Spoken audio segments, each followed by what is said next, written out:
Bueno.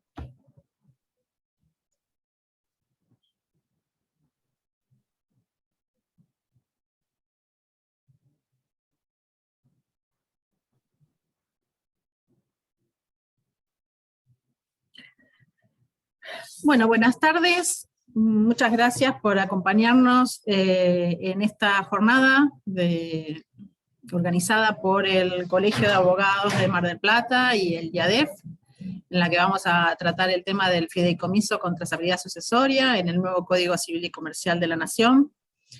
Me presento, soy Natalia Christensen, presidenta del Instituto Argentino de la Empresa Familiar, licenciada en Administración, especializada en Gestión y Dirección de Empresas Familiares, con un MBA en España, y con la certificación de consultora de empresa familiar otorgada por el IADEF, CFC.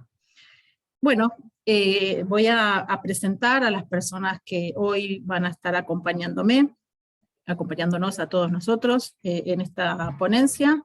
Ricardo Ludovico Gulminelli, abogado, especialista en la materia contractual y comercial, ex titular de Sociedades, Seguros y Entidades Financieras de la Facultad de Ciencias Económicas de la Universidad Nacional de Mar del Plata, ex titular de Sociedades, Asociaciones y Contratos Asociativos de la Facultad de Derecho. En 1994 integró una comisión designada por el Ministerio de Economía de la Nación que realizó un anteproyecto de ley de sociedades, expositor de cursos de posgrado, seminarios, conferencias, jornadas y congresos nacionales e iberoamericanos.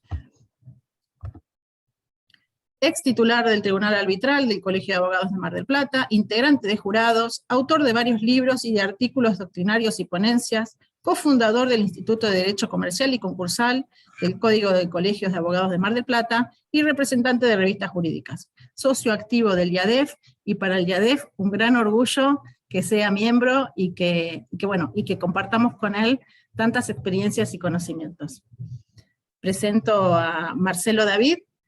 Marcelo David es abogado, maestría en Derecho Empresarial, magíster en Derecho Empresario por la Universidad Austral, docente e investigador de la Facultad de Ciencias Económicas en la Universidad Nacional de La Plata, y de la Facultad de Ciencias Jurídicas y Sociales de la Universidad Nacional de La Plata. Profesor adjunto del Derecho Comercial, primero y segundo, profesor titular de Sociedades en la Universidad del Este, especialista en Derecho Societario, Pacto o Estipulación de Herencia Futura en la Dinámica Societaria. Fideicomiso de trazabilidad sucesoria. Postulado para el cargo de camarista civil y comercial ante el Consejo de la Magistratura en la jurisdicción de La Plata. Titular del estudio jurídico David y Asociados, es postulante en lo que es la certificación de consultor de empresa familiar que otorga el IADEF, y es director de sede del IADEF de La Plata. Así que a ambos, muchísimas gracias por acompañarnos en la jornada de hoy. A todos los presentes les agradecemos que podamos tener el chat de preguntas, de comentarios, para hacernos comentarios en la medida que avancemos con el desarrollo del encuentro de hoy, hacerlo participativo para poder aprovechar esto en formato de conversatorio. Voy a presentar qué es el Instituto Argentino de la Empresa Familiar para las personas que no nos conocen. Es una asociación civil, que está presente en 25 ciudades del país, en 14 provincias, ha crecido muchísimo en estos 11 años de vida. Representamos a la empresa familiar, al conocimiento y al aprendizaje y al estudio que se hace de esta disciplina, que es un abordaje multidisciplinario desde las ciencias del management, el derecho y las ciencias del comportamiento. El fundador del IADEF es una persona muy allegada a la comunidad de especialistas en derecho, que es el doctor Eduardo Fabier Dubois, y quien fue su fundador con otro equipo de profesionales, y actualmente yo sigo su presidencia. La verdad es que la empresa familiar es un fenómeno que ha crecido en el último periodo de los últimos 40, 50 años. En Argentina y en América Latina está haciendo realmente una eclosión de alcance en las temáticas, tanto en la academia, en la bibliografía, en los medios de comunicación, en las mismas empresas que acceden a beneficios y a productos específicos para su segmento. Así que bueno, desde el IADEF estamos muy contentos por todo lo que venimos logrando, que después al final de la sesión los vamos a invitar también a celebrar el Día Internacional de la Empresa Familiar, porque es otro gran logro. Hay muchísima bibliografía y el IADEF promueve que se escriba también sobre la temática y que se difunda. Así que bueno, dando como este preámbulo, solamente decirles que cuando hablamos de empresa familiar, en la Argentina es un 75% del total de empresas privadas, con lo cual de cada cuatro empresas con las que nosotros interactuamos en el sector privado, 3 son empresas familiares. Ellos aportan, de las empresas familiares están aportando al 70% del empleo privado y al 50% del Producto Interior Bruto. Con lo cual son números realmente muy significativos, y lo que más nos representa y nos interesa es lo que contribuyen en valores, en educación familiar, de aportación de valor a las actividades empresariales, comerciales, productivas, creando productos y servicios y con unas ventajas competitivas que van más allá de lo económico-financiero. Realmente son generadoras de empleabilidad, y por eso para nosotros es tan importante protegerlas, promoverlas, visibilizarlas y acompañar en su desarrollo y crecimiento. Bueno, Ricardo, haciendo un poco esta pequeña síntesis institucional y el por qué existimos, me agradecería que pasarte la palabra y que hagas también tu aporte a la temática. Muchas gracias. Muchas gracias, Natalia.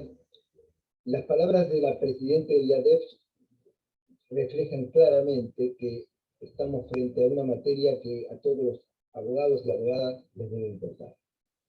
Esto es un elemento adicional que creo debe ser valorizado de forma preliminar.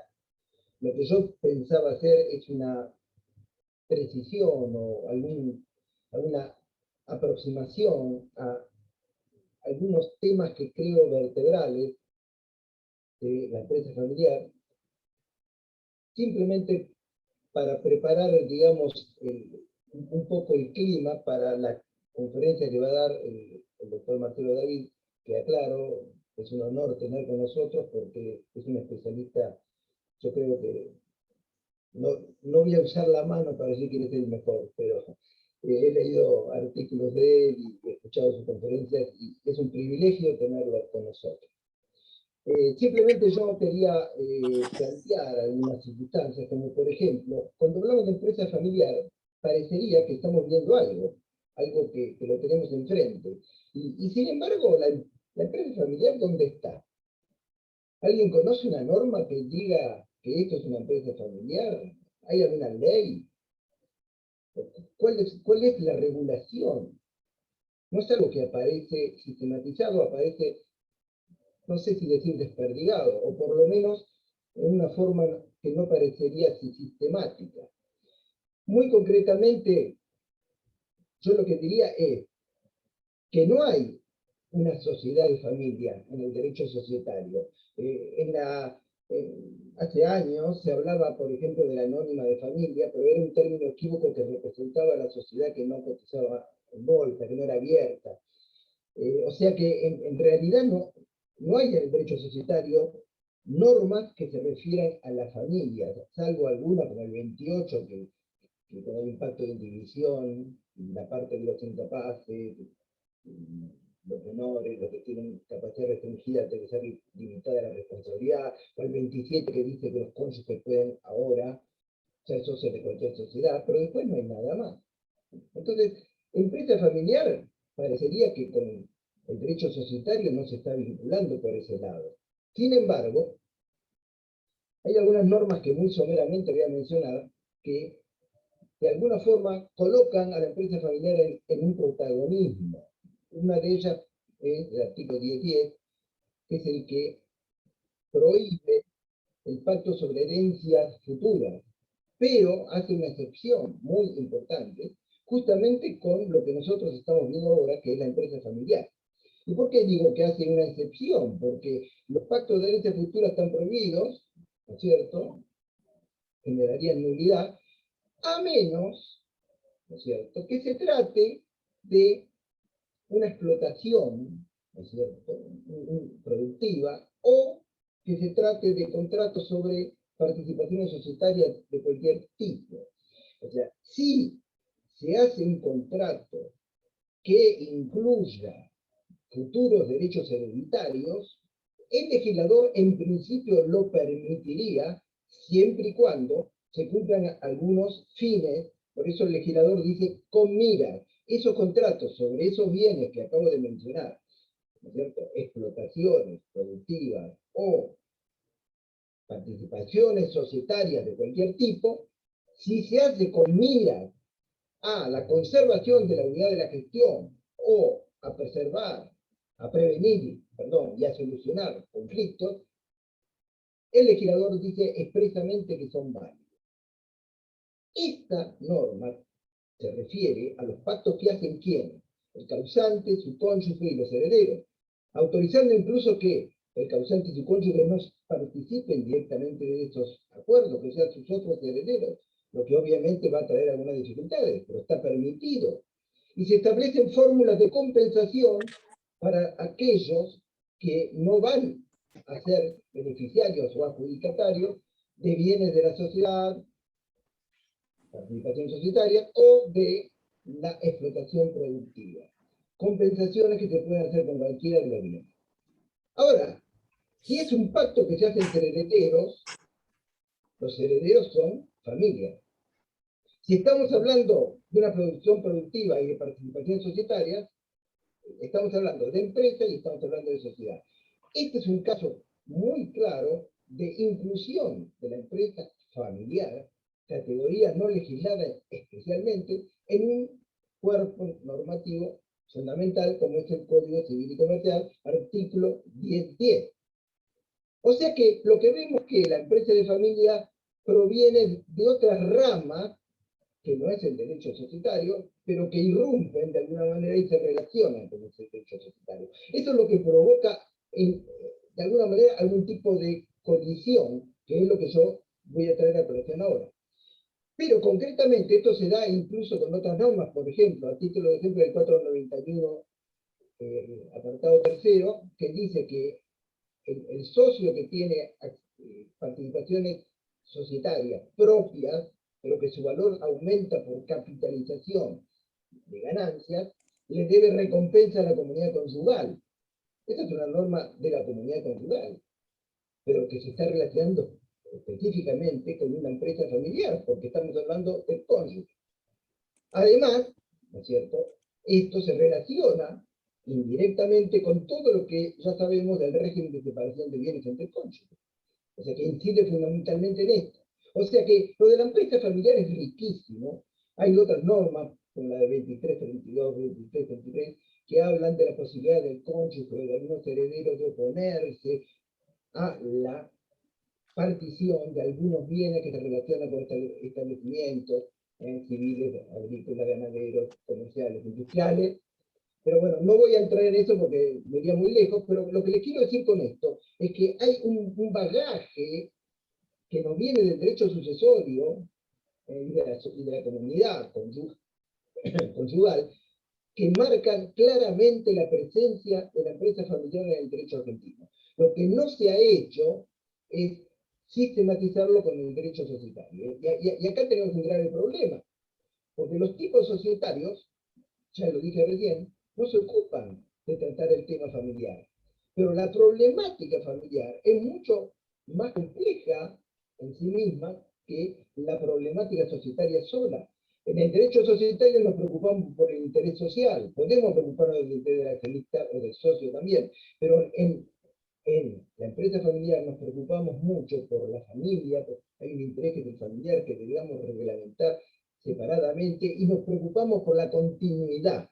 Y cuando hablamos de continuidad y de las normas que hemos mencionado, necesariamente tenemos que hablar de la planificación de la herencia. Y ahí es donde nos acercamos a lo que nos va a explicar, seguramente en profundidad, el doctor Marcelo David. Quiere decir que yo planteo lo siguiente, que hay dos rubros cruciales que hay que desarrollar en este tema desde el punto de vista jurídico, porque después hay otros que requieren mucha interdisciplinaridad, requieren el conocimiento de especialistas de recursos humanos, contadores, administradores de empresas, pero desde el punto de vista estrictamente jurídico, tenemos dos rubros fundamentales.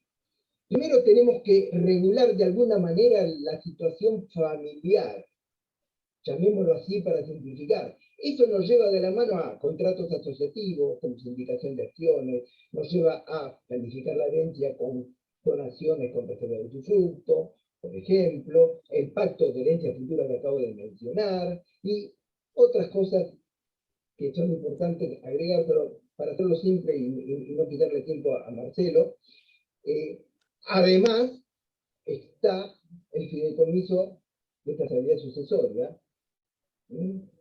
que, me parece, ha tenido un gran beneficio porque está el 1010 por la prohibición de 1670, que el doctor David, yo he leído un trabajo de él, donde explica muy bien, él lo va a decir seguramente, cómo tener el 1010 no viene muy bien con respecto al fideicomiso de trazabilidad sucesoria. O sea, eso es toda una problemática. ¿Cómo regulamos la situación familiar? Ahí hablamos de protocolo, por ejemplo, que es algo ya común hablar de protocolo. La pregunta es, ¿todo eso se debe regular separado del derecho societario o es posible incluir todas esas disposiciones en una sociedad típica o en un reglamento de una sociedad típica? Obviamente tendría que ser una anónima, una CRL o una SAS, ¿no? Porque limitan la responsabilidad del socio y permiten aproximarnos a las necesidades que debemos cubrir. O sea, si hablamos de cómo redactar un estatuto, por ejemplo, para contener lo que necesita la empresa familiar, estamos en una situación bastante compleja, esto para hablar horas, porque cada situación que se puede dar. Por ejemplo, ¿qué hacemos con el socio que está capturado durante el plazo que puede ser de 90 años?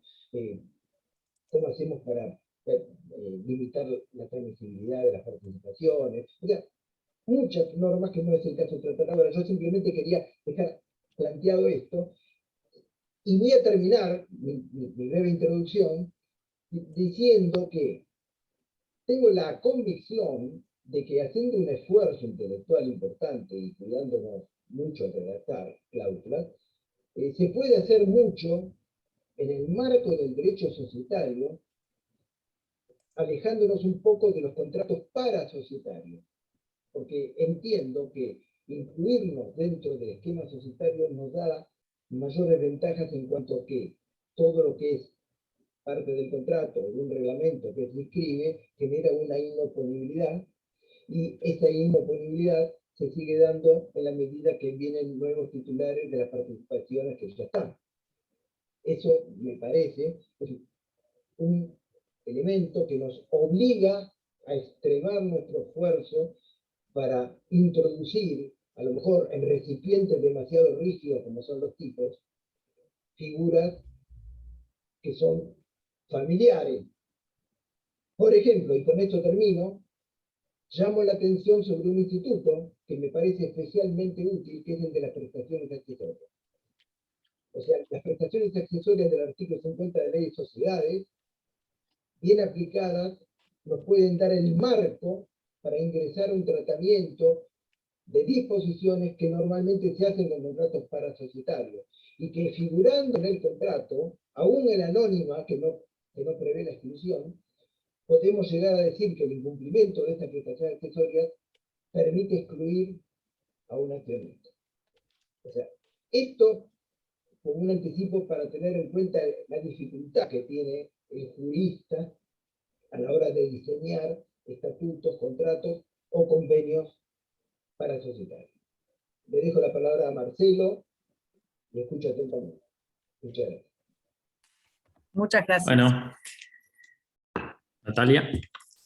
Perdón que yo Marcelo, arranqué adelante y estamos, muchas gracias Ricardo, y estamos encantadísimos de contar con tu participación y que nos aclares sobre estos temas obviamente a los que no somos abogados, que necesitamos mucho más información y formación, pero sí también a los abogados que hoy nos acompañan. Muchas gracias. Bueno, primero que nada para mí es un lujo poder estar al lado de alguien como Ricardo Bulminelli, a quien de ahí estudiaba algunas cuestiones de derecho societario y ya desde hace algún tiempo es para mí un referente en esa materia, ¿sí? Más allá que hoy sé que está navegando las aguas de la empresa familiar y creo que casi en conjunto empezamos a navegar estas aguas de la empresa familiar y tratar de contagiarnos un poco de esta nueva tipología, ¿no? Que como bien él decía, la verdad que tengo todos puntos de coincidencia, ¿no? La empresa familiar no está sistematizada en el código, más allá de algunos artículos que él se encargó de señalar, no está sistematizada tampoco en la ley 19.550 o ley general de sociedades hoy, y no la tenemos verdaderamente, no tenemos un plafón, ¿sí? Más allá de algunas reformas, incluso que se quieren plantear en 2010, hubo un proyecto de reforma, incluso del propio Código Civil, a muy poquitos años de su nacimiento o de su puesta en vigencia por parte de Graciela Medina y un grupo de trabajo, creo que también ahí estuvo, Eduardo Fabián Duá, creo que estuvieron colaborando, digamos, en esta situación de tratar de generar normas que permitan básicamente, creo yo, esa fue la intención de traer un instrumento que hace rato que se habla y no lo tenemos normado, ¿sí? No obstante de que se utiliza y mucho, que es el protocolo de la empresa familiar. Antes que nada, yo voy a dar un pantallazo respecto de lo que puede llegar a ser uno de los tantos vehículos como para poder resolver uno de los incidentes que se dan generalmente en la vida, ¿sí? Ya los romanos nos decían, ¿sí? Que la muerte era un hecho que iba a suceder, pero que no se sabía cuándo, ¿sí? Decían ellos, 10 incertus, ancertus cuándo, ¿sí? Eso va a pasar, nadie va a quedar para semilla y es un tema generalmente complicado, ¿no? Esto de sentarse con alguien a dialogar que no va a estar más y que es mucho mejor prevenir, estructurar de alguna manera planificada qué quiere hacer el día de mañana sobre una organización empresarial y si es familiar, mucho más, ¿sí? Que evitar esta situación que muchas veces lo hacemos, creo yo, del derecho, esto viene del derecho continental romanista, ¿sí? Pretendiendo que la sucesión resuelva algo. Si hay algo que la sucesión no hace, es generalmente resolver nada, y mucho menos en empresas familiares. ¿Y por qué lo digo? Yo digo que la sucesión es un conjunto de normas inordinadas que resuelve a todos por igual. Resuelve al romano que se fue a la guerra como el empresario más grande del mundo. Y resuelve con reglas que son muy estrictas y muy estáticas, ¿sí? Esto de, el tercio libre a los descendientes, la legítima, partes iguales. Toda esta situación, a mi criterio, ha dañado, esto es una opinión muy personal, ha dañado muchísimo el aparato productivo argentino y seguramente de muchos otros países. Esto de no generar la cultura de establecer, ya sea por escrito y eligiendo probablemente muchos vehículos, el propio Ricardo mencionó la sucesión, mencionó, podemos hablar del testamento, podemos hablar de, por decir, herramientas que de alguna manera son tradicionales, ¿no? Donde yo puedo establecer, yo mi participación societaria se la quiero dejar a mis hijos de esta manera o a mi señora de esta manera, ¿sí? O quiero establecer por medio de un testamento en las diversas variables que ya conocíamos en el Código de Vélez, de esta o aquella situación. La verdad que debo admitir en todos estos productos que nos da de alguna manera el derecho privado, que siempre fui un fanático del fideicomiso, siempre me gustó el pragmatismo de esta figura, que claramente no viene de los romanos, sino que viene del sistema del common law o el sistema anglosajón, ¿sí? De esta forma de ser prácticos en un montón de situaciones en las cuales probablemente el romano no se le animaba, ¿sí? El fideicomiso en Argentina ha tenido un nacimiento, yo les diría, muy desde el punto de vista financiero. Nació de algunas reglamentaciones tímidas de la CNB hasta que tomó luz después allá en esa ley colectiva, la 24441, ¿se acuerdan que teníamos el leasing, el fideicomiso? Bueno, era una ley ómnibus que la idea era fomentar de alguna manera el acceso a la vivienda, y en ese sentido es que allí se incorporó lo que Kipper y Lisopraski denominan el fideicomiso a la latinoamericana, ¿no? Este fideicomiso traído del derecho anglosajón, probablemente de algún país centroamericano, con algunas ya modificaciones, y se incorpora en esta legislación. ¿Qué pasó en el 2015? En el 2015 el fideicomiso, siguiendo un poco el proyecto frustrado de Alterini, modifica algunos artículos de la 24441, pero la verdad es que sin demasiadas o sustanciales modificaciones se incorpora el Código Civil y Comercial de la Nación, a partir de un artículo que nos vamos a acordar fácil, que es el 1666, el 666, y no hay modo de olvidárselo de acá a futuro. ¿Qué es lo que sucedió en este sentido y por qué yo tomé este fideicomiso respecto de una variable posible? ¿Sí? Reitero esto, lo que yo voy a decir es una de las tantas variables que podemos llegar a pensar como para canalizar preventivamente la transgeneracional en una estructura económica organizada o en una empresa o en participaciones societarias de cualquier tipo, como bien lo decía Ricardo, que es un poco la letra del 1010. El fideicomiso tiene ya de por sí unas ventajas muy significativas. Primero, que es un contrato. Segundo, que crea un patrimonio de afectación por separado, y esta es una gran ventaja. Ya nos permite, de alguna manera, proteger, ¿sí?, de acreedores particulares, ¿se acuerdan? Del fiduciante, del fiduciario, del beneficiario, del fideicomisario. Nos permite proteger eso que estamos incorporando a ese fideicomiso por el tiempo que dure este pacto de fiducia, ¿sí?, y respecto de los bienes o derechos que incorporemos a ese patrimonio de afectación por separado. Entonces acá yo empecé a jugar con distintas normas, porque la verdad que si hay algo que tenemos que romper para mí, y yo me gesto de ser de origen comercialista, ¿sí?, es que tenemos que dejar de entender al derecho en este sentido tan estanco, ¿no? Yo hago comercial, bueno, vino una sucesión, significa, no, yo sucesiones, no, yo no soy especialista en sucesiones, anda a ver a quién, no, y en el medio hay un divorcio entre dos, no, bueno, pero yo familia no hago, entonces anda a ver. Yo creo que en esta situación, que tiene que ver con utilizar al fideicomiso como vehículo, en lo que para mí son las contingencias que sin duda se van a dar en una empresa familiar, divorcio, muerte, ¿sí?, situaciones que, a ver, a la última no le escapa a nadie, el divorcio puede ser, ¿sí?, pero generalmente cuando llegan al estudio ya vienen de 2 o 3 administraciones distintas, ¿no?, con lo cual significa de que ya trasuntaron el conocimiento de lo que fue en su momento la comunidad y lo que puede llegar a ser hoy el régimen de administración separada. Pero no me voy a ir por ese tema. ¿Qué pasa con el fideicomiso y si es compatible o no utilizar el fideicomiso para vehiculizar, esto es, para utilizarlo como un instrumento al que yo le quiero cargar allí las reglas de la transgeneracionalidad o a pactar allí la trazabilidad sucesoria? Ricardo hizo una muy buena introducción en este sentido. El 1010 arranca con un tinte, si ustedes quieren, un tanto esquizofrénico, si me permiten, ¿sí? Dice, el primer párrafo dice, prohibido el pacto de herencia futura, haciéndole de alguna manera gala a lo que ya Vélez Arfiel establecía en el código, y hablaba de que probarse el traje de papá en vida era mala palabra. Entonces, bueno, ese primer párrafo sigue, ¿sí?, la línea estricta del código velezano, en donde era una mala palabra hablar de o pactar, ¿sí?, la herencia futura dentro de cualquier contrato o acuerdo de voluntades. De Gastaldi tiene un artículo muy interesante ya de unos cuantos años donde él ya quería romper este coto casi de orden público, y él decía de que se podía, no obstante lo que Vélez Arfiel pensaba, en un artículo que es muy digno de leer porque en definitiva es casi después lo que terminó sucediendo. ¿Qué dice el segundo párrafo del 1010? Y ya lo dijo Ricardo. Bueno, miren, la verdad que como regla general no podemos pactar la herencia futura. Ahora bien, si nos encontramos con participaciones societarias de cualquier tipo, estructuración económica organizada, que viene del concepto del 320, casi les diría es el resurgimiento del artículo 43 al 63 de quién está obligado a llevar contabilidad, y a partir de ahí hoy el legislador dice las estructuras económicas organizadas están obligadas a llevar contabilidad. tomado del 320, creo yo, toma el 1010 esto de estructura económica organizada, ¿sí? O digámoslo de esta manera, cualquier forma de organización empresarial. Porque hasta yo podría decir que una estructura fiduciaria también podría ser objeto del 1010, ¿sí? Y podemos debatir esta cuestión, pero me parece que tiene una interpretación amplia respecto de estructuración económica organizada, que es más amplio todavía para mí que el concepto estricto de empresa que ya desde Anaya en adelante nosotros veníamos, ¿no?, gestando y amalgamando. ¿Qué puedo pactar yo en el fideicomiso? Bueno, en el fideicomiso claramente el fiduciante será el causante, o el futuro causante, que en definitiva va a incorporar como patrimonio fideicomitido sus acciones, ¿sí? O probablemente, porque ahora se permite en el fideicomiso, una universalidad, una empresa. Él puede decir, bueno, yo la operatoria de este frigorífico o el frigorífico en sí lo incorporo, ¿sí?, como fondo de comercio a este fideicomiso de administración con trazabilidad sucesoria.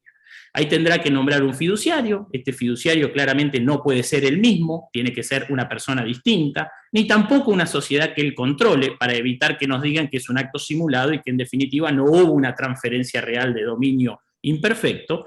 Y este tercero administrará ese frigorífico en el ejemplo, y el fruto producido de esa administración la va a ir derivando a los beneficiarios. Los beneficiarios podrán ser el propio fiduciante en vida, incluso estableciéndose preferencias, incluso puede estar pactando ahí que en 5 años no quiere trabajar más, incluso pacto de salvaguarda respecto de su situación aún no trabajando y teniendo preferencias sobre los beneficios por encima de sus restantes herederos, ¿sí? También podrán ser beneficiarios otros herederos y, ¿por qué no?, otros accionistas, ¿sí? Y después jugaremos con la figura, que en los fideicomisos normales casi que se confunde y se pasa por alto, es el fideicomisario. ¿Quién es el fideicomisario? El fideicomisario, y esto sí es fideicomiso a la latinoamericana, esto no existe en el settlor americano ni existe en el trustee americano, el fideicomisario es quien se queda con los bienes, ¿sí?, que quedasen en el fideicomiso una vez extinguido por cualquier causal. Traducido al castellano sencillo, si se cumplió el plazo que se estableció del fideicomiso, que recuerden que en Argentina el máximo es 30 años, salvo situaciones de incapacidad en los beneficiarios, que después lo podemos abordar un ratito. Puede también por cumplimiento del objeto, puede ser por revocación del propio fiduciante, porque dice, bueno, el fideicomiso me sirvió en un momento, ahora no me sirve, cambié, ¿sí?, salvo derecho adquirido de tercero, tendrá que resguardar esa situación. Pero lo real y concreto es que si yo en la figura del fideicomisario incorporo a mis herederos y respeto el orden público sucesorio, o, como dicen algunos, ¿sí?, las normas imperativas de derecho sucesorio en esta discusión medio actual que se ha venido a dar ahora, que no está en orden público y que se discute en algunas situaciones, lo real y concreto es que si yo no quiero tener problema en esta vehiculización, es que yo deberé respetar en la cláusula del fideicomisario, ¿sí?, las situaciones concretas de la legítima, ¿sí?, de lo que tiene que ver con ascendientes, descendientes, cónyuge, dependiendo del régimen de sociedad conyugal que tengo, bueno, y resguardando la situación de los herederos, y hasta incluso, ¿por qué no?, estableciendo algún legatario, ¿sí?, respecto del tercio libro de las posiciones que yo puedo incorporar a terceras personas no herederos o mejorar alguno de los herederos. También no nos olvidemos, en un artículo que hace poquito me animé a escribir de 7 páginas, la cantidad de artículos que hay dentro del derecho sucesorio a los fines de resguardar a la empresa. Y ahí está la posibilidad, como bien dijo Ricardo, del cónyuge de oponerse a la partición si es que quiere continuar, claro que compensando en las cuentas del acervo sucesorio al heredero al cual de alguna manera lo estaría perjudicando. El código mismo en derecho sucesorio, y se van a sorprender, habilita que el heredero que va a administrar la compañía tiene que ser el heredero más apto. Habla el código del heredero más apto, del más capacitado, ¿sí? Y esto apunta claramente a algo que en empresa familiar vemos mucho, que es el tema de la profesionalización de los órganos de administración respecto de la situación. Podríamos estar un montón de tiempo hablando de la cantidad de cláusulas y condiciones que podríamos estar poniendo dentro, ¿sí?, de lo que consideremos el capítulo fideicomisario. Ahora bien, y esto es pregunta para todos, yo establezco este fideicomiso, el fideicomiso inicia desde el momento que se otorga, no necesito esperar que se muera, y esto es una diferencia sustancial con el fideicomiso testamentario. El fideicomiso testamentario, a diferencia del fideicomiso de trazabilidad, arranca o tiene como punto de inicio, ¿sí?, esta condición inicial que es el fallecimiento del fiduciante.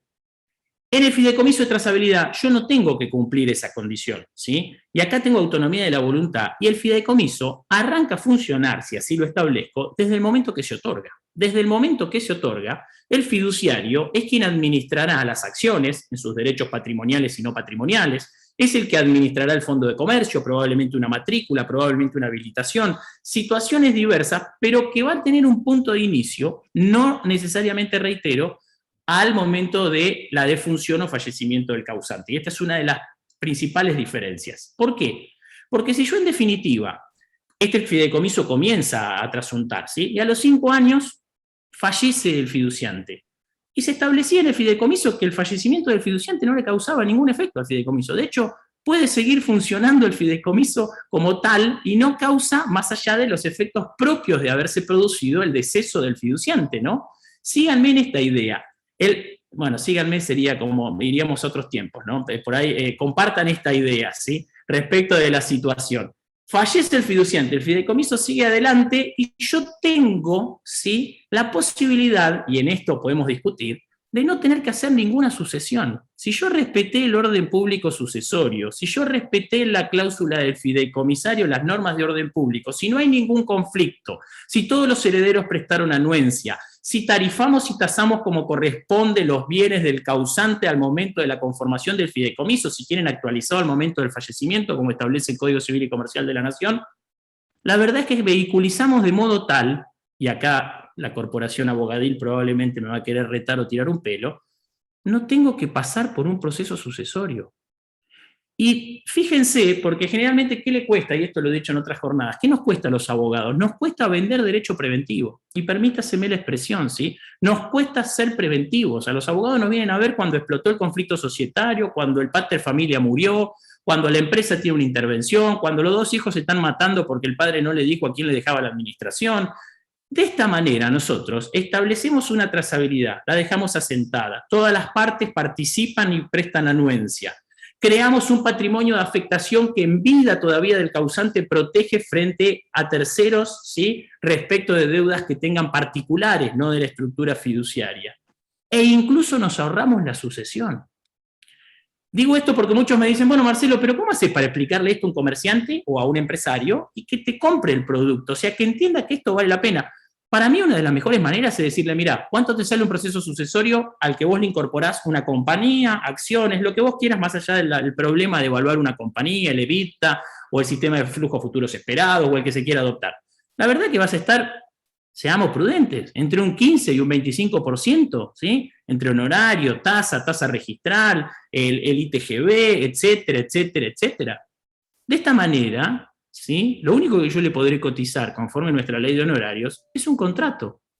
Y es un contrato preventivo, en donde probablemente el porcentaje o el honorario sea menor a un 15 o un 25%. Pero si yo puedo establecer un 3, un 4, un 5% respecto a esta situación, ¿no le conviene al empresario evitar conflictos familiares o extrafamiliares, asegurar la continuidad de la organización y encima ahorrarse dinero? Y no tener que resolver, si es que no lo hizo, por pautas que, reitero, el proceso sucesorio a intestato no da soluciones extremas a un montón de situaciones, y vaya si hay sucesiones que duran 15, 20 o 30 años, o terminan subastando los bienes porque no se pusieron de acuerdo, que sería, les diría yo, coronar el éxito de la norma inordinada. Esto es, te doy una norma desde, reitero, el romano que fue a la guerra hasta si fallece Bungibor el día de mañana. Está claro de que la solución no va por ahí, la solución va por prevenir, por establecer. ¿Vamos a evitar todos los problemas? No, probablemente no vamos a evitar todos los problemas, pero podemos resolver situaciones, sí, de quién es el más capacitado, quién se quiere quedar en la organización, quién se quiere retirar, qué va a recibir, qué no va a recibir. Dejamos de violar incluso objetos societarios. ¿Cuántas sociedades pagan dinero que en definitiva viola el objeto social? Porque le están pagando a un heredero que no se quedó dentro de la compañía. La compañía no se creó para bancar herederos que no quieren laburar, ¿sí? O muéstrenme un objeto social que diga que hay una sociedad anónima que se creó para bancar herederos que no quieren trabajar dentro de la compañía.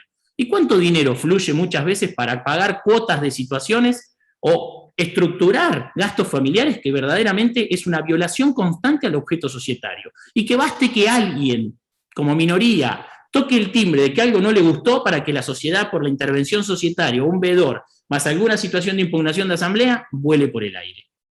De esta forma, reitero, la idea ¿cuál es? Podemos hablar de esto muchísimo porque tiene como desgrana por un montón de lugares, ¿no? Pero reitero, mi propuesta es que se conozca un nuevo vehículo jurídico, habilitado a partir de lo que tiene que ver principalmente con el 1010, como bien lo dijo Ricardo, pero también por la posibilidad que genera el fideicomiso, no solo de trazar o de plantear la planificación sucesoria, sino que además lo podés realizar por un vehículo que ya de por sí te genera una protección por la generación del dominio imperfecto, ¿sí? En donde, en definitiva, yo ya puse a resguardo mi futuro, ¿sí? Ya sea como el que se está retirando, como la generación que probablemente llega. Y si encima en la cláusula del fideicomisario, imagínense, a un hijo, ustedes ya le escriben en la cláusula que también va a aplicar el 1010 respecto de su descendencia, es probable que ustedes estén escribiendo un vehículo preventivo que resuelva hasta incluso 3 o 4 generaciones, si es que tienen ganas de sentarse a escribir y prever situaciones de futuro. El taller de Zoom es un taller de... En este sentido, mi idea básicamente, por lo menos es lo que vengo gestando de algún tiempo, es tratar de generar una nueva manera de vehiculizar la situación. Porque muchos me plantean, bueno, Marcelo, ¿y esto qué es? ¿Esto es por fuera del protocolo? ¿Es el protocolo? Tranquilamente este fideicomiso de trazabilidad puede ser un capítulo del protocolo y puede establecerse claramente por la forma o la instrumentación que se requiere, ¿sí? Seamos en esto un poco contestes, ¿no? Esto es complejo y es un producto difícil porque la verdad que el legislador del 2015 ha sido absolutamente desprolijo, y esto he tenido la oportunidad de charlarlo con Fernando Márquez, que ha sido uno de los que ha coordinado, cordobés que coordinó el capítulo de fideicomiso junto con Kipper, en donde fíjense que el 1010, si un alemán viajase a Argentina y dice, bueno, a ver, voy a ver si se puede pactar la herencia futura en Argentina, ¿dónde buscas el 1010? Bueno, está dentro del objeto de los contratos. Y en el objeto de los contratos habla del pacto de herencia futura, o sea, no lo vas a encontrar en sucesiones. ¿Y dónde vas a buscar vos el fideicomiso si vinieses de Alemania? Y probablemente yo tendría la tendencia, si me hablas de un dominio imperfecto, de ir a buscarlo en los derechos reales. Bueno, no, tampoco está el fideicomiso en los derechos reales. El fideicomiso lo tenemos en contratos parte especial. Y peor todavía, termina fideicomiso y el capítulo siguiente, que si no me falla la memoria es el 31 de esa sección del código, habla del dominio imperfecto adentro de parte especial de los contratos. Y ahí te explica el codificador qué es el dominio imperfecto en Argentina. O sea, fíjense la melange que tenemos que hacer para tratar de, como decía hoy Ricardo, hacer este esfuerzo, ¿sí?, de tener que ser nosotros los que de alguna manera sistematicemos esta situación. Traemos la excepción del objeto de los contratos. Utilizamos un contrato parte especial. Utilizamos un dominio imperfecto que lo tenemos dentro de los contratos parte especial y claramente nos tenemos que nutrir del orden público o del orden imperativo sucesorio en todo lo que tiene que ver con las normas que no son dispositivas para las partes. Si logramos amalgamar todo este capítulo, ¿sí?, y hacemos entender a nuestros clientes, particularmente lo que me sucede a mí, la mayoría son empresas, ¿sí?, y como en algún momento dije, bueno, en un momento tenía un abono de empresa y dije, ¿y ahora qué hago? Estoy cobrando el abono y no estoy haciendo nada. Bueno, encarguémonos de pensar de que el dueño de esta compañía en algún momento va a fallecer. Y ahí, les soy sincero, fue donde me surgió la idea de decir, ¿cuál es el mejor vehículo jurídico para que una empresa empiece a diagramar su trazabilidad sucesoria? Reitero que no es el único remedio, reitero que no es el único vehículo, y que en otras situaciones probablemente no será el fideicomiso, será el testamento, en otras será la donación como anticipo de herencia, y en otros será lo que tenga que ser, ¿sí? Como dijo bien Ricardo, yo puedo vehiculizar por medio de una sociedad y hacer pactos o lo que tiene que ver los acuerdos parasocietarios. Bueno, esta es una propuesta más, ni la mejor ni la única. Sí entiendo yo novedosa, ¿por qué? Porque en Argentina hemos adoptado, creo que estoy en tiempo, Natalia, todavía, ¿no? Sí. En Argentina hemos adoptado esto de que el fideicomiso es, o para cuestiones financieras, ¿sí?, y ahí ya nos vamos al fideicomiso financiero, donde el fiduciario tiene que ser un profesional de la intermediación, CNB, bolsa, etcétera, etcétera, o hemos utilizado el fideicomiso básicamente para construcción. Y fíjense que no está mal, porque en definitiva en Argentina el fideicomiso desembarca, más allá de lo que pensaba Carregal en su momento, padre para mí del fideicomiso, el hijo fue Kipe Ilisofraki, pero lo que pensaba Carregal lo pensaba para negocios financieros, incluso para sucesiones, pero la verdad que en Argentina prendió para la construcción. ¿Por qué? ¿Esto fue un capricho? No, nació con la 24441, que verdaderamente su finalidad era la construcción, era fomentar la construcción, con lo cual no está mal que haya sido utilizado casi en su generalidad, por lo menos en los negocios que a mí me toca ver, ¿sí? Yo soy de La Plata, oriundo de Tres Arroyos, pero en la provincia de Buenos Aires, lo que más he visto del fideicomiso verdaderamente es la situación de la construcción. Después se empezó a usar en el interior también para la cría de ganado, se empezó a utilizar para el pool de siembra, se empezó a utilizar como fideicomiso de caja en compañías que tenían problemas. De hecho, lo hizo antes de nacer Aubasa, que era una de las, digamos, administradoras de autopista. La anterior, antes de caer, se generó un fideicomiso con el Banco Provincia para que no le embargaran lo que tenía que ver con las cuentas que cobraba del pase de peaje. Y así, entre la vasta dinámica que se gesta sobre la autonomía de la voluntad, ¿por qué no pensar al fideicomiso como un vehículo, como un capítulo para planificar la sucesión, para tratar de darle, ¿sí?, con el tenor, reitero, el Corset lo puso en 1010. ¿Puedo poner la Casa de la Costa en un fideicomiso de trazabilidad sucesoria e intentar forzar el 1010? Yo creo que no, porque el 1010 limitó el objeto, ¿sí? Nos dijo estructura económico-empresarial, empresa o estructura en forma de empresa y participaciones sociales en sentido genérico. Todo lo que salga fuertemente de esa situación, a mi criterio tenemos que ir a los remedios tradicionales, ¿sí?, para resolver lo que tiene que ver con la trazabilidad. No perdamos de vista de que también podemos establecer en el fideicomiso, si tenemos un hijo discapacitado, podemos establecer que el fideicomiso dure lo que dure la incapacidad, y podemos tener un fideicomiso de 100 años, ¿sí?, que es una de las excepciones al plazo de 30 años, que para mí el plazo de 30 años es un capricho, que quedó porque así nació desde la regulación de CNB y nadie se animó a sacarlo, porque yo verdaderamente soy un enemigo de esto, establecer los 30 años. ¿Cuál es una de las contras que tiene esta situación del fideicomiso de trazabilidad? Uno de los problemas graves que para mí tiene, en función de cómo está establecido, para contar alguna contra, ¿no? Si no, ustedes van a decir, contaste todo lo bueno, es que yo, por ejemplo, tengo que poner como administrador o fiduciario a alguien que no sea heredero. ¿Por qué? Porque el fiduciario, recuerden, no puede ocupar el rol de fideicomisario. El que administra el gallinero no es el que se puede quedar con las gallinas al finalizar la administración. Entonces, acá esto trae, generalmente lo que me pasa a mí en la experiencia, que tengo que pensar a quién poner como administrador. Y en la práctica, lo que ha sucedido muchas veces, se pone a un heredero y se deja como sustituto a un no heredero para que al momento de transferir los bienes y cumplimiento del plazo, el fiduciario renuncia, pasa al rol de fideicomisario y el sustituto ingresa al rol de fiduciario. Esta es una vuelta, ¿sí?, que claramente, si ustedes quieren, no es de lo más prolija, pero tengan presente que, a mi criterio, ni siquiera esto se llegó a pensar. Si ustedes me dicen, ¿el legislador pensó este fideicomiso de trazabilidad? No. De hecho, el único que reguló es el fideicomiso testamentario. Con otro problema, ¿no? Cuando ustedes leen del 1666 en adelante, se van a encontrar de que en el fideicomiso testamentario dice que no se puede pactar la herencia futura. O sea, fíjense lo desordenado del código, ¿no? O sea, ¿esto por qué? Porque todos sabemos que si bien existieron los codificadores, hubo capítulos, y esto es reconocido por quienes participaron de capítulos, que no se enteraron de lo que decían otros capítulos. Entonces pasa esto.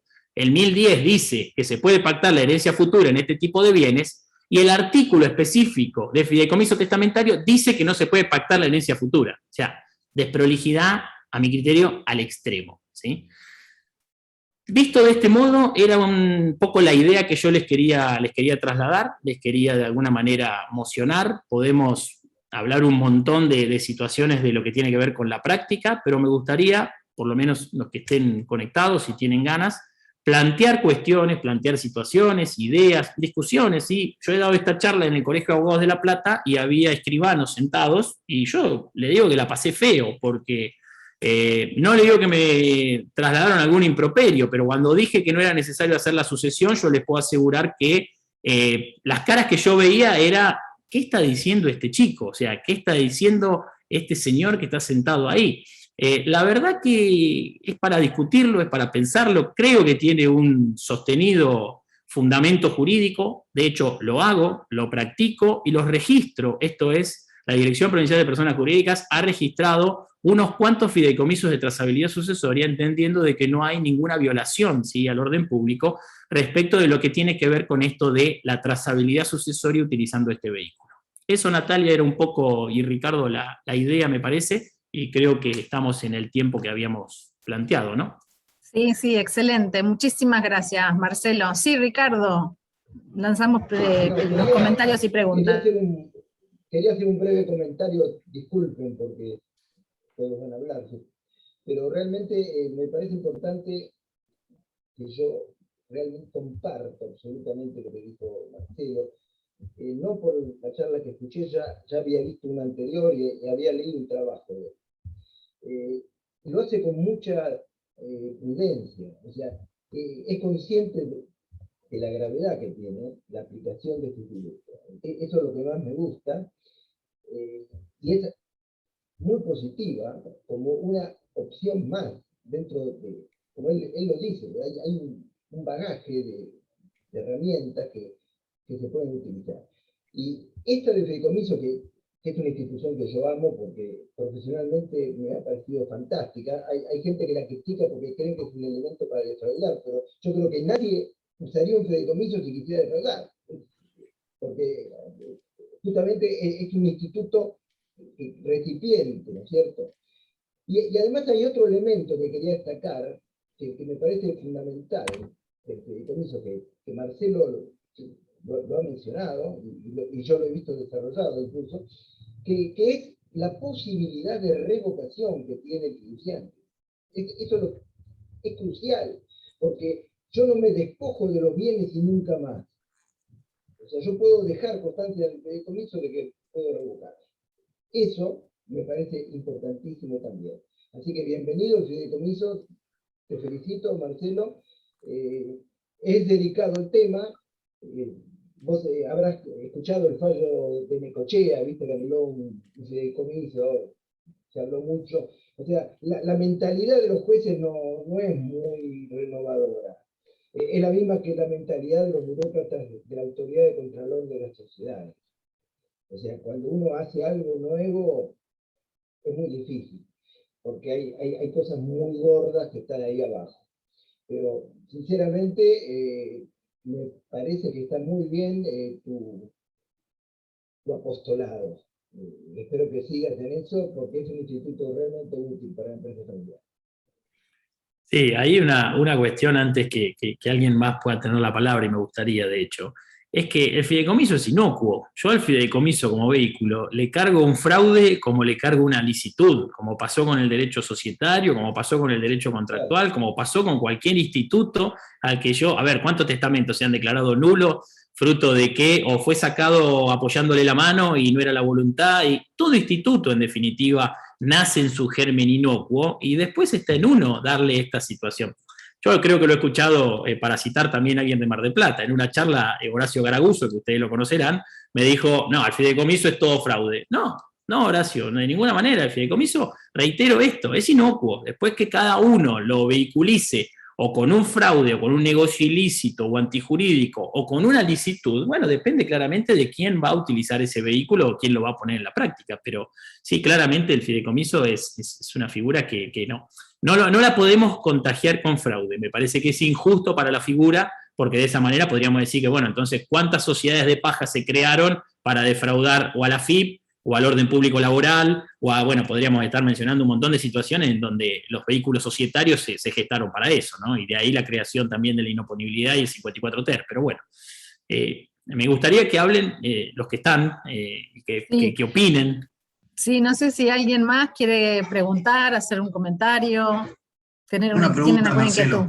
Dale, Lautaro, gracias. Sí, si un fideicomiso de planificación de patrimonio que en el futuro no viole la legítima, ¿se podría considerar posible? Es decir, no se trata de una explotación productiva, no me estoy escudando en el 10-10, sino que simplemente estoy poniendo bienes patrimoniales no productivos en un fideicomiso para que luego de un tiempo sean adjudicados a futuros herederos legitimarios, pero en las proporciones correspondientes. ¿Qué opinión te merece?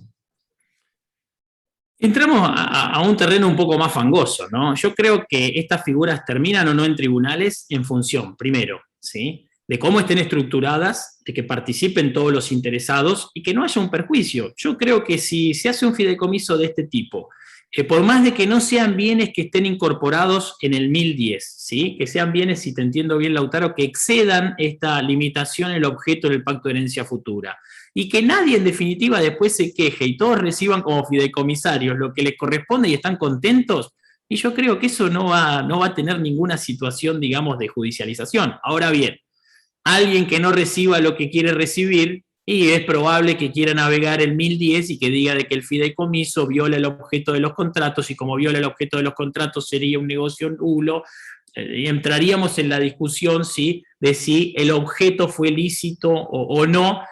No hablo de penal, sino que estoy hablando de que esté habilitado por el orden público, digamos, del derecho privado, en materia de cuál es el alcance que le podemos dar a la herencia futura.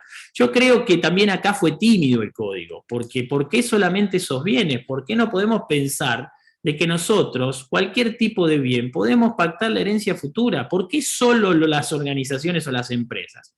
Aplaudo que por lo menos entraron las organizaciones y las empresas. ¿Por qué? Porque tiene que estar el Estado, porque detrás, vuelvo a lo mismo, está el aparato productivo, detrás está que las compañías sigan funcionando. Al Estado y al país les sirve que las compañías sigan funcionando, no les sirven que se peleen los herederos y que las empresas se cierren porque no se pusieron de acuerdo. Sería una vergüenza. Y ahí sí me parece que hay un intervencionismo del Estado que es interesante, ¿sí? Es decir, miren, sobre estos objetos pueden pactar tranquilamente la herencia futura, y si están de acuerdo y no hay violación al orden público, pero qué mejor, de hecho está en la finalidad del 1010, 2 finalidades da. Continuación de la empresa, esto se suma a lo que ya dice la 24.522 en continuación de la empresa en marcha, a lo que dice la ley de sociedades, continuación de la empresa en marcha, a lo que establecen algunos artículos del Código de Continuación de la empresa en marcha. Me parece que, contestándote, Lautaro, para no ser tan larguero, creo que se quedó corto el código, pero aplaudo por lo menos de que hay un tramo en donde empezó a abrir la válvula del pacto de herencia futura.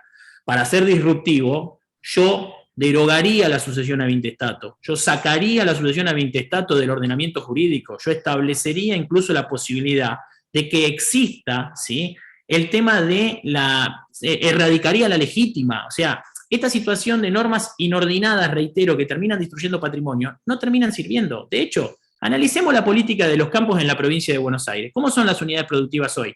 100 hectáreas, 200 hectáreas, 300 hectáreas, no son autosuficientes, se caen en quiebra, se siguen liquidando, pusieron la unidad mínima económica, pero tarde, porque en definitiva ahora también eso no resuelve, y en definitiva terminamos de destruir lo que tiene que ver en gran parte con el aparato productivo. ¿Quién gana? El poderoso. ¿Cuántas hectáreas trabajás vos? Y yo trabajo 9.000 hectáreas. Ninguna es de él. Todas arrendadas de personas que verdaderamente no tienen la capacidad operativa de poder operarlas ellos mismos.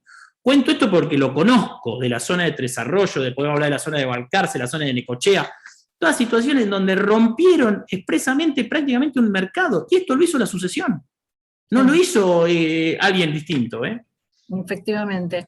Bien, mira, Marcelo, nos comparte Marín, que bueno, que encantó tu exposición, y que es importante advertir la importancia de buscar soluciones al conflicto real y todo lo que pueda evitarlo, prevenirlo o minimizarlo.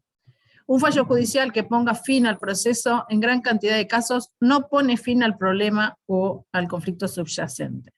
Y después también ella dice, coincido, es una herramienta más, es el sujeto quien puede desviar el fin propio, y que sea fraudulenta su utilización, como podría pasar con otros instrumentos, como el APE, entre otros.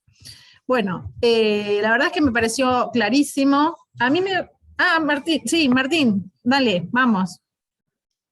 Abrí el micrófono, ahí está.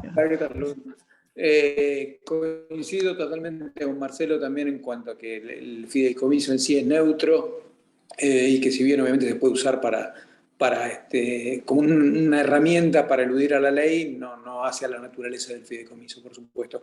Lo que sí me genera ciertas dudas es el tema de no abrir la sucesión, porque por más que haya respetado en el fideicomiso las proporciones y todo lo que marca la ley, en realidad siempre quien tiene después que operar con un título, por ejemplo, de un inmueble en el cual se transmitió un fideicomiso de estos, siempre queda la duda, bueno, pero ¿cómo sabes, si no se hizo la asociación, cómo sabes que en realidad son todos los hijos los que tienen derecho a ese inmueble? A ver, sin ir demasiado lejos ni hacer demasiadas cosas de laboratorio, estaba leyendo ayer en el diario, en Infobae, del caso del empresario Tommy Dodge, que falleció en el 2014 cuando cayó la avioneta ahí en Nordelta, y que ahora tuvo una pelea terrible entre los herederos, tenía 4 hijos del primer matrimonio y ahora tiene un hijo de 7 años que nació muy poco tiempo antes de que él falleciera. Y que si él hubiera hecho, supongamos, trasladando eso al día de hoy, un fideicomiso con sus 4 hijos, y después nace uno, después del fideicomiso nace uno, y bueno, digamos, es difícil por ahí enterarse si no haces la sucesión de que hay un heredero más, o por ahí algún heredero que ya preexistía antes al momento de hacer el fideicomiso, pero con el cual estaban peleados, lo dejaron de lado y estaba ahí separado de la familia. Y bueno, ¿cómo haces entonces para saber si no hay una sucesión en el medio, que hay más herederos? Sin perjuicio, obviamente, de toda la ficción que implica el publicar edictos en el boletín oficial y demás, pero bueno, la ficción legal, digamos, que te permite tener esas garantías. Bien, a ver, me encanta, Martín, esta visión, porque es un poco el desafío, ¿no? Yo trato, cuando genero estos fideicomisos, de escaparle a la sucesión. ¿Yo puedo dar certezas absolutas respecto a esta situación? No, claramente. Si a mí quien me requiere el trabajo me esconde un hijo extramatrimonial y después aparece una acción de filiación y entra un hijo extramatrimonial, lo más probable es que esta estructura vuele por el aire. Ahora bien, pensemos lo siguiente, pensemos de que el único patrimonio del fiduciante que va a ser futuro causante son acciones, y las incorporó al fideicomiso. Y en la cláusula del fideicomisario respetó todo el orden público sucesorio. Y nadie plantea absolutamente nada, están todos absolutamente de acuerdo, nadie va a ir a la justicia y nadie quiere plantear nada. El registro de la propiedad inmueble no va a tener ningún problema, porque en definitiva lo que va a hacer es, una vez extinguido el fideicomiso, el fiduciario transmite la propiedad de las acciones, como dice la ley, ni siquiera sería el registro de propiedad inmueble, porque acá lo único que tendría es el registro del 215 de la ley de sociedades. Con lo cual, muchas de estas cuestiones, ¿sí? Coincido con vos, Martín, que cualquier situación que viole el orden público, cualquiera que estemos perjudicando, que estemos dejando afuera, que forcemos la legítima, que no colacionemos como corresponde, o sea, cualquier situación que salga de lo que corresponde, claramente vas a terminar en un proceso sucesorio con alguna otra acción más respecto de lo que tiene que ver con reducción, probablemente, ¿sí? O integración del escenario de la vocación hereditaria. Ahora, también me parece a mí que se pueden dar los supuestos en donde, si tengo otros bienes, bueno, utilizaré la donación, anticipo, veré cómo juego para que me quede despejado el escenario, para que el fiduciante solo entre a futuro a jugar con los bienes que incorporó al fideicomiso fruto del pacto de herencia futura. Porque si no, ¿para qué pacto de herencia futura? Si yo puedo hacer un pacto de herencia futura para terminar, que trasuntar todo esto por un proceso sucesorio, me parece hasta contradictorio, me parece hasta que no tiene sentido. Pero sí lo entiendo en buenos términos, Martín, de que el sucesorio es de hecho un proceso también, hasta si queremos de orden público, que cualquiera que se vea violentado su situación puede habilitarlo a que se transite en ese sentido. Ahora, si nadie se ve perjudicado y respete toda la normativa, yo creo que podemos tranquilamente no terminar en una sucesión, que claramente, reitero, tengo una visión muy negativa respecto del proceso sucesorio, ¿sí? Y además me atrevería a decir de que hay personas que no soportan el fideicomiso de trazabilidad sucesoria. Maradona no soporta el fideicomiso de trazabilidad sucesoria, está claro, ¿no? Hubiera terminado no en un tribunal, probablemente en tribunales de muchos países del mundo, pero bueno, valga la broma, ¿no? Sí, sí, no, por supuesto, está clarísimo eso, sí. Excelente. A mí me captó también tu atención, Marcelo, cuando hablabas además de ser preventivo, reduce mucho los costos y aliviana muchas de las preocupaciones o a veces imposibilidades o vallas con las que se van encontrando las familias empresarias cuando dicen, ya más o menos van vislumbrando que en la siguiente generación no hay compatibilidad de socios, no hay affecta societati, hay uno de esos herederos que a la corta o a la larga va a terminar saliendo o van a terminar separándose.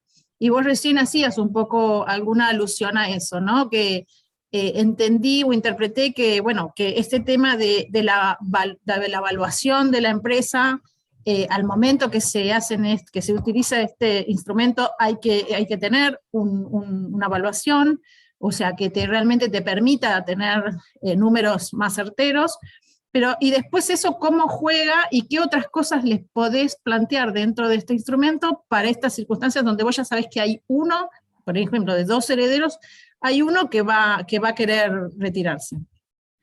Bueno, este fideicomiso claramente incluso puede tener, a su vez de probablemente el objeto del fideicomiso o el patrimonio fideicomisado ser acciones, yo tranquilamente puedo hacer un pacto de sindicación adentro del fideicomiso. y yo establecer ahí reglas de salida, podré establecer alguna limitación a la libre transferencia, podré establecer políticas de capitalización, podré establecer políticas de honorarios en el directorio, podré establecer, si ustedes quieren, políticas de incorporación de terceros, de habilitación de colaterales o no. O sea, tenés como esa autonomía de la voluntad pura y no tengo el corset siquiera del derecho societario, salvo las normas imperativas del derecho societario que no podré derogar. Yo puedo acá establecer un montón de situaciones y no necesito, como bien lo dijo hoy Ricardo, algo que ha sido remanido, discutido y muchos registros lo han rechazado, de que nosotros incorporemos, por ejemplo, un protocolo de empresa familiar adentro de prestaciones accesorias. Y sabemos que muchos registros no han querido jugar por ahí el partido, y donde nosotros hemos querido jugar con la autonomía de la voluntad, que en definitiva después se animó la SAS, pero ahora la SAS la mataron porque nació muriendo prácticamente. O sea, cada vez que queremos jugar con autonomía de la voluntad en derecho societario, la verdad que nos ha salido caro y la incertidumbre es muy grande. ¿Por qué? Porque los organismos de registro han jugado un partido más significativo que el propio Congreso de manera reglamentaria. Acá en el fideicomiso, y cruzo los dedos para que no suceda, hoy por hoy tenemos una autonomía de la voluntad real, muy grande, amplísima. ¿Sí? Ningún registrador te va a decir, no podés establecer esto como pacto de sindicación adentro del fideicomiso respecto a una acción. Sí puedo, ¿por qué no? Si en definitiva yo acá estoy en autonomía de la voluntad pura y cruda y no tengo ninguna limitante más que, reitero, las normas de orden público sucesorio, y claramente si estuviese hablando de acciones de la 19.550 y los principios generales que de alguna manera incorporó también el Código Civil y Comercial de la Nación. Pero es tan grande la posibilidad y la maleabilidad que tengo, incluso reformar un fideicomiso es fácil. Es mucho más fácil reformar un fideicomiso que reformar una sociedad, ¿no? Pero no tengan ningún tipo de duda, ¿sí? Y en la instrumentación, por ejemplo, fíjense que si fueran acciones, ni siquiera tengo que hacer una escritura pública. La hago, y en esto le doy la derecha a Cesaretti, que vos también, Natalia, lo conocés, yo a Cesaretti en un artículo lo cargaba, Cesaretti decía que el fideicomiso de trazabilidad o de planificación sucesoria tenía que ser siempre por escritura, y Eduardo Fabián piensa lo mismo. Entonces yo decía ahí bromeando, bueno, Cesaretti lo dice porque es escribano. La verdad que el fideicomiso de trazabilidad tiene tanta importancia, tiene tanta trascendencia, y la idea es sostenerse en el tiempo, que es prudente hacerlo por escritura pública. ¿Para qué? Para que quede en el protocolo. Y si el día de mañana el papel no está, vamos, pedimos un segundo testimonio y seguimos jugando con lo que papá estableció antes de irse y nadie tiene duda respecto de la situación. O nadie juega con que como tengo el documento, tengo el control. ¿Me siguen? Pero después tenés, si no son bienes registrables, que el bien en sí requiera la escritura, hasta podés jugar con fideicomiso de trazabilidad por instrumento privado, con firma certificada. Muy claro, bien, excelente. Bueno, no sé si alguien tiene más inquietudes, preguntas.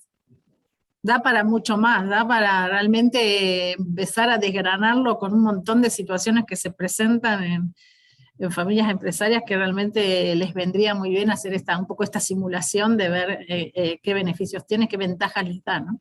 Excelente. No sé si entre los asistentes tienen alguna inquietud. Si no, un poco cumpliendo con el horario que nos habíamos pautado, podemos ir dando un poco el cierre. Le siguen dando a Ricardo y a Marcelo dando felicitaciones, así que por Marín y por muchos de los que estamos presentes. Suerte que no me escucha Maradona de que este vehículo no le serviría, pero bueno. Bueno, Ricardo, algunas palabras y ya por ahí abriríamos el espacio con el que realmente agradecemos al Colegio de Abogados de Mar del Plata que nos otorga poder difundir y poder tratar temas de empresa familiar. Podríamos ya pensar una siguiente sesión, ¿no? Pero la verdad es que muy, muy agradecida. Te dejo a ti la palabra. No, la verdad que yo estoy muy satisfecho de haberlo escuchado a Marcelo, también a vos, por supuesto. Es un honor tener a la presidenta del IADEF con nosotros. Eso como quien decía que Benjamin Franklin no vivía al lado porque no puede ser mi vecina, ¿cómo va a ser mi vecina? Tenemos al presidente de la IADEF aquí y de la IEF, que es la entidad latinoamericana, pero está acá. Yo estoy muy contento de lo que he escuchado y creo que forma parte de esta gran complejidad que tiene, ¿no? Y es verdad lo que vos decís, Marcelo, mi gran cuco es la salvia cuando dice atrás, ¿viste? los burócratas de la Dirección de Personas Jurídicas. O sea que en Argentina hay una cerrazón mental que hace que la libertad no pueda regir. O sea, en mi opinión, hay que dar una vuelta de tuerca al derecho societario. O sea, seguimos atados a tipos, a rigideces que no tienen sentido ya. Y eso que vos acabas de decir es mi mayor preocupación en este tema. Porque algo que uno considera totalmente difícil y imposible, te encontrás con alguien del otro lado, agasalia, que te dice acá. Anda a convencerlo. Pero bueno, es el camino y hay que insistir en ello. Me parece bárbaro. Te felicito. A ver, la invitación mía es siempre, yo trato de ser un poco disruptivo y la verdad que todos los días sigo encontrando cosas nuevas en el Código Civil y Comercial de la Nación, ¿no? Esto de tener un código nuevo con tan poca antigüedad y con tantas cosas para indagar, ¿no? Me parece que el desafío, por lo menos que yo me planteo, y la verdad que me ha servido en la profesión, lo cuento porque esto de decir, che, y si generamos nuevas incumbencias, no, la verdad que las incumbencias las tenemos que saber desarrollar, las tenemos que saber buscar. El derecho preventivo, el desafío inicial, es nuestro. No, la gente nos viene a buscar con el conflicto. Bueno, cambiemos el paradigma. Vayamos nosotros a buscar a la gente preventivamente. ¿Cuántas empresas tenés de cliente en tu estudio? 30 empresas. ¿Les hablaste de la muerte del dueño? No, no le hablé. ¿Por qué? ¿Qué le puedo decir? Bueno, mira, le podés comentar todo esto y podés encima ser el garante, porque también, ¿qué pasa? Y en esto, veámoslo, y lo hablo de sentido de abogado expresamente, ¿eh? Cuando vos creas un vehículo de esta situación, que tiene de alguna manera esta complejidad, termina siendo el asesor casi te diría inmediato de la generación siguiente, si es que tu edad lo soporta, ¿no? No creo que a la tercera llegues, pero por lo menos terminás siendo en parte el acompañador o el garante de esa continuidad empresaria. Y eso es derecho preventivo. ¿Por qué? Porque te encargaste de tratar de sortear el divorcio, la filiación, la muerte, la pelea y la discusión, la capacitación, que no haya situaciones que desmadren. Me parece que ese es un poco el desafío, por lo menos que yo me planteo desde hace un tiempo. La tengo acá Patricia Dalbano también presente. Hola Patricia, buenas tardes. Que también genera todas estas situaciones o estos remedios, ¿no? De tratar de pensar lo preventivo, de pensar como, en mi caso, como auxiliar del derecho, che, ¿en qué puedo colaborar yo en el marco de la empresa familiar? Bueno, creo que acá tenemos para dar una mano muy grande, ¿sí? Y probablemente el instituto se dará vuelta, lo mejoraremos, discutiremos, veremos cómo se puede generar. Fíjense que hay un montón de dudas y yo también las tengo.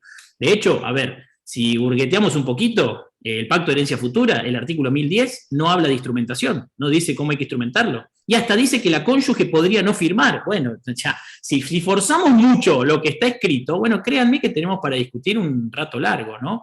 La idea siempre es tratar de pensar lo que prevenga y lo que evite. Y que en definitiva, si eso da trabajo y generas incumbencias y son encima más baratas que los remedios históricos que traían los romanos, y bueno, para mí, bienvenido sea. De mi parte, muchas gracias a la organización, al colegio, a Natalia, bueno, sin dudas, que es quien me contamina, me contagia y me lleva por estos lugares constantemente. Bueno, muchísimas gracias. Antes de despedirnos a todos los que estamos hoy aquí presentes, es invitarlos y reiterarles esto que para nosotros es tan importante para seguir acompañando lo que nos interesa, lo que nos importa, que es la sustentabilidad, la continuidad, realmente dar fuerza al desarrollo económico, financiero y a la empleabilidad en nuestro país. Así que nosotros en este día, que es el 5 de octubre, desde el IADEF y desde el ILAEF, vamos a celebrar no son momentos para celebrar, porque realmente estamos pasando momentos, no solo en la Argentina, en la región, en el mundo, realmente momentos muy duros, pero realmente también aquello que nos hace sentido, es importante ponerlo en evidencia, ponerlo en visible y ponerlo en la voz y en el diálogo, ¿no? Entonces, esta es una convocatoria a que nos conectemos desde el humanismo. El logo que ustedes ven tiene que ver con lo nutricional, con lo que nos nutre en sentido de mirar al futuro.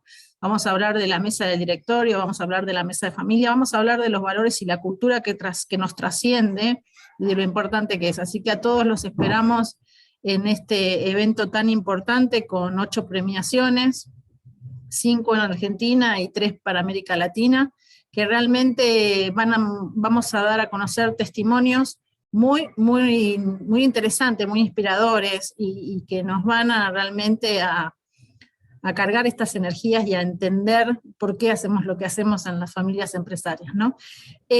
Otro dato de color e importante, si ingresan a esa página web, tenemos una empresa que va a ser premiada, que es marplatense, y que puedo anunciarlo porque ya está público en esta web, que es la empresa familiar de la familia Fava. Favacar está aquí premiada como empresa centenaria, y bueno, va a ser un honor poder acompañar desde Mar del Plata también con esta premiación. Sin más, agradecer a todos los que pusieron en el chat y dieron palabras de aliento, de apoyo y de felicitación a los expositores. Muchísimas gracias, y esperamos de aquí a un mes o de aquí a un tiempo poder convocar para otro encuentro y otro diálogo. Hasta entonces. Adiós, nos estamos viendo. Gracias.